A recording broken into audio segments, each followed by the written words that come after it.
If it is a North Alton Godfrey Business Council Tuesday, you can bet that Pastor Ian will be there. That is for sure. I have seen you at almost every one of them the last year. I missed a couple. Did you? Yeah. Zeke keeps saying, where you been? And I'm like, I've got things going on Tuesday. But I tried it. I try to make it happen. You're a frequent flyer, though, brother. It's great. Well, and it's also really cool. I mean, a lot of times we look over, and not because we don't recognize, I think, but we just look over because it's just so prominent, just how beautiful some of the history of the churches in this town are. You know, like First Presbyterian, you guys are hitting 195. That's right. That's right. incredible. 195. We're not going to talk about 200 just yet. My brain isn't quite ready for that just yet. This is cool, man. I mean, 195 years. And, before we dive into the open house jazz soirée, how did you get, involved in First Presbyterian? Take me through your story. Yeah. So I have been in and around. Apologies, folks. It's the coffee. They hear me do a lot of I've been in and around church stuff for, 20 years now. Wow. Oh man. Well, okay. Sorry. It never fails. I go live on the thing. The fun with live. And the coffee grounds get the throat. But when I graduated from college, I joined a campus ministry organization called InterVarsity Christian Fellowship. Okay. And I was that what you went to school for? Not to cut you off. No, I went to undergrad for chemistry secondary education. Nice. Okay, so what? It's a journey. How'd you lead into that? Lean into ministry, lean into chemistry.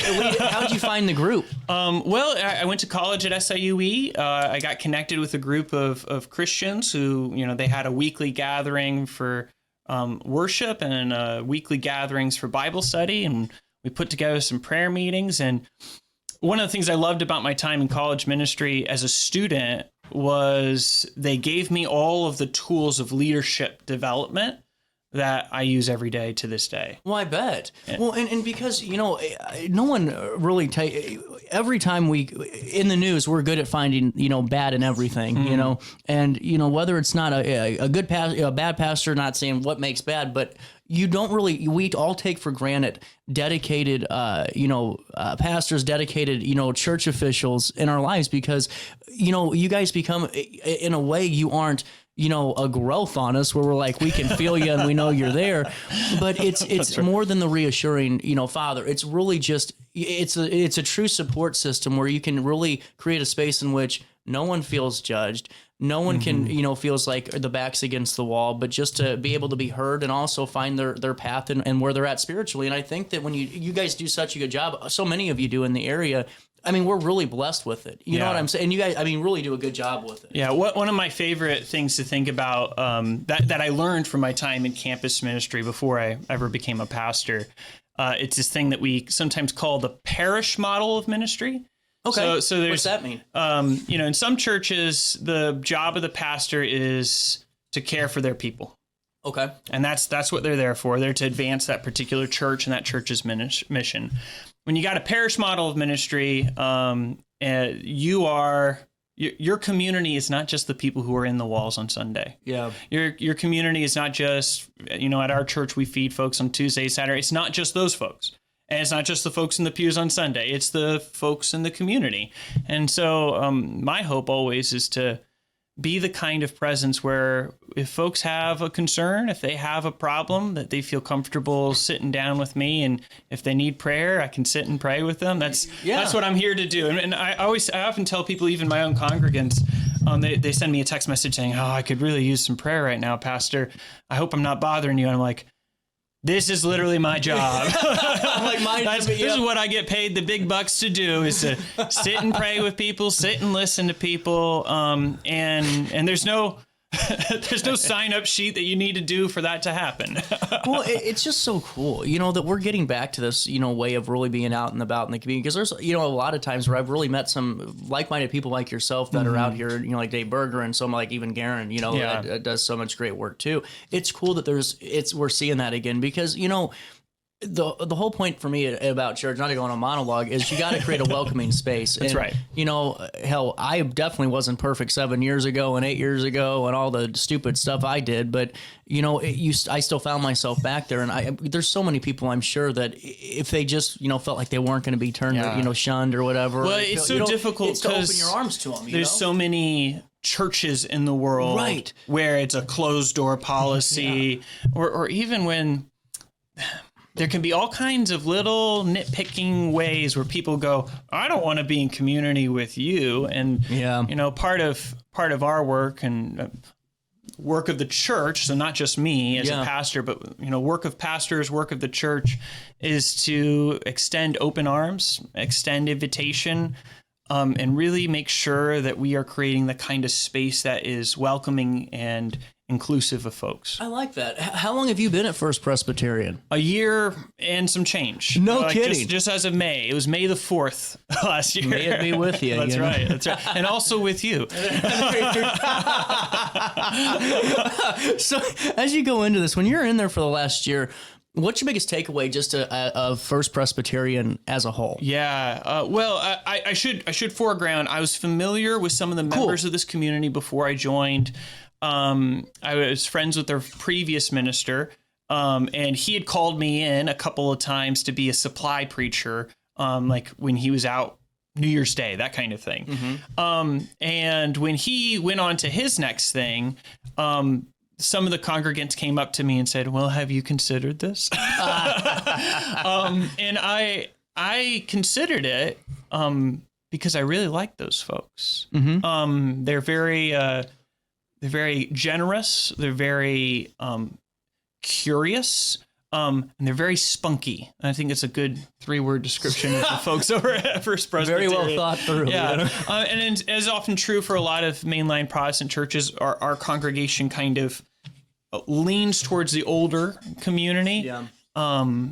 But I've spent a large part of my life getting to know folks who are in their 60s, 70s, and 80s. And so I feel really comfortable with them as a community, and they've accepted me, which is really wonderful as well. Well, and it's just cool to see that you know fit so well, and to really see too. I mean, it's great to see younger faces in the church. Yes. You know what I'm saying? And we're working on that. We've gotten a couple of folks who've connected within the past year, which has been wonderful. I know that there's been national polling and all that, and international polling that shows church interest in general, no matter what denomination, interest in spirituality and really going back to fulfilling that is coming up. It's starting to rise. Are you seeing that back here locally, or are you kind of feeling like, things are kind of been the way that they have been lately? Yeah, I do. And I think one of the biggest challenges, and this just happens so often, is that there are folks out there who are really interested in church, really interested in spirituality, really interested in learning more about religion. And they often had one of two problems growing up. One problem was that what's the right word to put this? I'm gonna call it under church. And what I mean by that isn't that they didn't go to church, or maybe they did or they didn't. But no one sat down to talk with them about the really complicated stuff. Yeah. And so they have some ideas, they have some perspectives, they have questions they're asking, they have ideas they want to bring. This happened to me actually when I was growing up. Wow. I had big questions, and my church didn't create a space for me to navigate that. And sometimes it's because the church is closed off, or sometimes it's because the church doesn't have the resources to handle really big questions. But then there are other folks who I would describe as over-churched, which is they grew up in a context or a family where church was everything. It demanded everything out of them. It made specific expectations and demands that were sometimes, well, not just sometimes, oftentimes overbearing, unhealthy. And so they look at something like church, they have an interest in talking about God, talking about theology, talking about what does it look like for us to care for our community. But there's this baggage, this weight that's coming. And part of my job is to help people navigate some of that baggage and weight. Well, it's no different than if, your dad or whoever, kind of drilled football into you and you got beat up doing practice every day, and then you don't like football, your entire life. God bless you, Dad. I enjoyed our games of catch, but I'll never be a baseball player.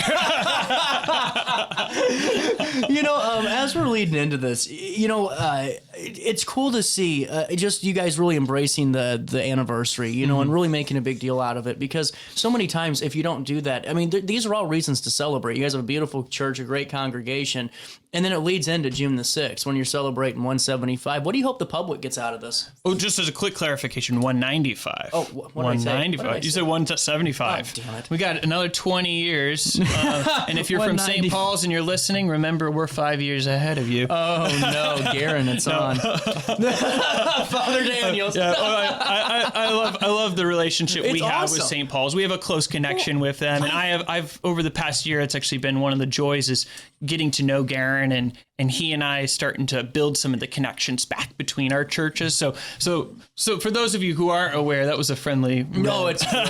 Well, it's so cool though to see, spiritual leaders of different, even if it's not, similar churches or backgrounds. That's right. It's cool to see everybody kind of, coming together a little bit. Well, Father Garen loves Thomas Cranmer. I love John Calvin. Sometimes those overlap, sometimes they don't, but we serve the same Jesus. So that helps That's out. what it's so cool. And people used to tell me, and they're like, when I started the show years ago, they said, don't talk about, abortion, guns, religion. Don't talk about it. I said, well, it's not how, it's just how we talk about it. Because I've had everybody on the show from all religious backgrounds. Right. And, even down to, Eckankar, because I truly believe that everything's for everybody if you just kind of get the knowledge of it. And it's just really cool to see that this community focused approach, and not really, it's just one that you don't see too much anymore because it's just not because it's intentional, but we're also busy and tunnel focused and all this to get the job done. Well, and this comes a little bit from, in our church, in our particular tradition, which you might call the Reformed tradition or Presbyterian tradition. One of the things that we value, one of our high kind of theological things is the idea that God will meet you no matter where you are.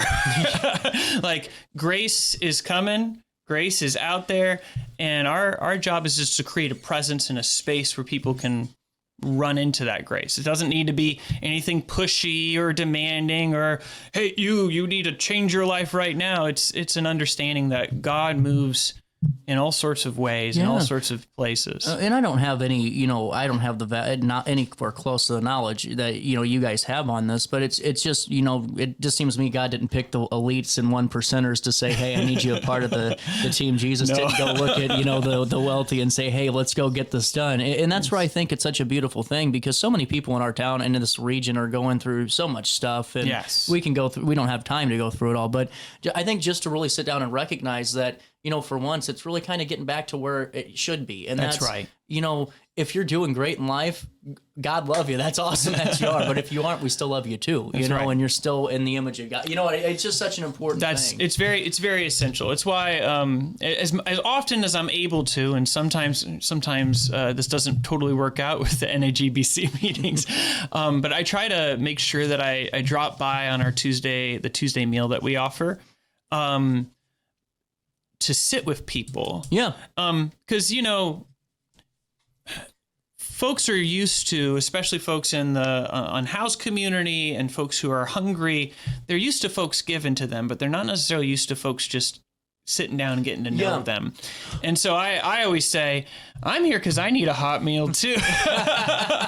and get to know folks, start learning names, start having conversations and really, again, my point of view on these things, it's never a matter of pushing us. I'm never here to get people to a particular position. I'm just here to be with people and to love them and care for them and be a friend that they feel that they can depend on when they're in a crisis. Denise, I love jazz too. She's excited about the jazz. I guess we have to talk about the jazz. We'll get to that in a second. But I wondered why kind of about that, because it to me it's about me. What also it does too, and we'll move on. I know, but it's so cool because how many times do we get comfortable in life? Like we have and not because we're, stuck up and, proud or whatever, but just because we have our group of friends, we see everybody we sit at the same table on Tuesday because we got this going on. But it's, to be able to kind of introduce yourself and not break down any walls, but just remind us that, hey, we're people again, and just start connecting, and it's okay to go outside your comfort zone. And that doesn't mean by talking religion necessarily, but just by leaving the table open. You know what I'm saying? Getting to know people you don't know, getting to have conversations with them, share a meal with people. It's I mean, to me, that's the heart of it all. Right. It's just a beautiful thing, you know, and really, really excited to talk about this jazz soiree. It's coming up on June the 6th. Did I get that date right? Yes. You know how many times I get the date wrong and I send somebody there on the wrong day? That's right. No, June 6th. That June Google 6th. Doc is full of wrong dates, you know? It's a 195th year jazz soiree. This is an open house. It's an open house. Yeah. Fill me in on it. What's it going to look like? What times? Yeah. So we're going to open the doors at 3. We've got a jazz group from St. Louis. For those of you who've been able to come to some of the earlier events, this is the kind of capstone of our Music on the River Bend series that our music director put on. So we got to put on a classical concert in the fall. We had the Alton band for their winter concert, and then we had a gospel choir in February, I think. That's cool. And it's been wonderful. It's been awesome to see people gather together around music, and our music director, Mark Brooks, does such a great job of connecting and bringing people together. He has a great vision for this, and it's something that we've had such a success this year. We want to build on it into the future. This is so awesome. The jazz soiree is kind of like the closing bit, and unlike the other ones, which have been more sit-down concerts, you know, watch the concert, you know, that kind of thing. This is jazz. We're going to have them set up in our fellowship hall with the idea that people have a space to kind of mingle and connect with folks. There'll be some light snacks and refreshments. And one of our congregants, Jackie Wiseman, is going to be doing a tour of our stained glass windows in the upstairs. Cool. So if you've ever wondered kind of some history about those stained glass windows and history of the church, Jackie's going to be on hand to kind of provide that. And when she needs a refreshment, I guess I'll go up and take her place. That's going to be awesome. Yeah. So it'll go from 3 to 6, and it's free. What else can you ask? Which is the best thing. It's just such a. It's going to be really cool, you know, and obviously, you know, not just, you know, for parishioners, open to the public. Open to the public, yes. And you know what I think would just be so cool is just to, you know, get more and more people in and just, you know, get back to that sense of community, because no one does it better than the churches. You know, I mean, you can't have community without a church. I really don't believe so. It's really cool. With that being said, Ian, what are you looking forward to the most out of the soiree? Out of the soiree, really for me, it's about getting connected with more people, getting to know more folks. I am the kind of person, and you see this at NAJBC. I am definitely the kind of person that I love to meet folks. I love to learn more about their stories. One of the wild things about this church, it's been in the community since 1831, and that means, for the folks who've grown up in Alton, 1831. That's incredible. The percent chance that you or a family member has some sort of connection to this church is very high. What time did it start? What year? 1831. Wow. Now that's not the age of the building. That's the age of the congregation and their first house meeting, and there's all sorts of history we could talk about. How early into America is that? That is so cool. I mean, everyone keeps talking about I want to do a new series called Still Here, but it instead of just doing like, you know, historical tours, just to talk about all this stuff, because there's so many towns that you know developed shortly after, and it's just, we might not be, you know, Williamsburg or, you know, out there in Virginia, that's right, or, you know, Salem, but, you know, it's really cool to see kind of everything grow with the country. That's like right. You guys, I mean, you're 5 years after, you know, John Adams and Thomas Jefferson died. The church is open. That's right. Well, and we're the church that commissioned Reverend Elijah Lovejoy to his ministry at College Avenue. Yeah, that's right. So there's a relationship between this particular church down here for this one. That's right. I'd love to meet the governor. To celebrate. It'd be cool. You know, awesome. It's just, you guys play such a big role, and I think you guys do such great work. The Jazz Soiree 3 to 6 on June the 6th. That's going to be at the church in the fellowship hall. And so a couple of logistical notes just to know. That's a Saturday, so there's parking in the lots immediately around the building, and so feel free to park around there. There's limited on the street parking. You're up the hill, aren't you? We're up the hill. Okay, just for the landmark. But we will have both the Albee Street and the 4th Street doors unlocked, and I guess we'll have the sanctuary doors unlocked too. I hadn't quite thought about that. I need to talk about that with the team. Stay tuned on that. Anything else coming down the pipeline? Well, for summer, we're kind of taking a little bit of. I'm kind of taking my foot off the gas pedal a little bit. I've been working hard for the past year, so I'm going to try to slow down a little bit this summer. We got a couple property projects coming up, but one of the things I'm trying to help this church redevelop is a little bit of more of that conversation between the church and the community. So those of you who go to the farmers market, we're going to have a little informational table out there in July where we can continue to get to meet people and connect with people, and then be brainstorming about what we're going to be up to in the fall. So this is a brainstorming season. This is get the dust out of the noggin a little bit from completing the year. Yeah. All that jazz. So we just had Ascension Sunday this past Sunday, Pentecost this coming Sunday, Trinity this coming Sunday, and very grateful in the church here. We get to enter into ordinary time, and I can put my brain into ordinary mode. Man, you're switching me back to my St. Mary's days. That's right. I like that. It's the benefits of having the high church Protestants around is we have the same calendar as the Catholics. Wow. Okay. I like that. It makes it easier for me to follow. Yeah. The only big difference is that we tend to celebrate the Transfiguration on different dates, and that has to do with the different ways we think about Mary. That's right. Okay. Because the Transfiguration gets... Yeah, no, that's a whole other conversation. There's a whole other conversation. And we both got to make it out to our car here, pal. No, I'm just kidding. It's different feast calendar, same big calendar. That's the crucial thing. I love it. Hey, thanks so much for stopping by. You're welcome back glad anytime. To be here. We'll take a quick break. We're going to come back with our conversation I had with Mary Lamy. She is Executive Director of Bi-State's Development and also in charge of St. Louis Freightway. Freight Week STL is coming up. This is a big deal. If you're a high school student, college, or if you need a career path change, there's a lot of jobs in aerospace in St. Louis, a lot of jobs in freight where you're making $25, $35, $45 an hour with a GED and your basic diploma. But you're also seeing about how much really how valuable this land is. We're talking billions of dollars of international trade, national trade as well. We'll get all the details on that and more right after this.